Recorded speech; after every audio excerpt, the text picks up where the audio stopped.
Now I'm going to show you how to make this great Japanese folded envelope. This is a fabulous envelope to make. It requires no tape or glue. You can use any kind of paper you want. You can use cardstock. You can use wrapping paper. It can be any size that you want. And it's so quick and easy and very impressive to look at. This is how it opens, like this. And you put your card in the middle. Okay, let me show you how to do it. What we'll need is any kind of paper. I've chosen this nice paper, a pencil to mark with, and a ruler. Now, an 8.5 by 11 sheet of paper will give you an envelope that will fit a quarter folded card.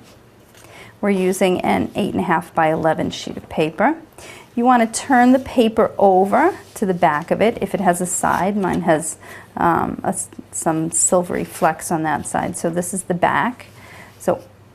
It's going to be the back or the inside of the envelope. And you want to take the ruler and place it from corner to corner, going diagonally on the paper. And you're just going to very lightly draw a line in the center.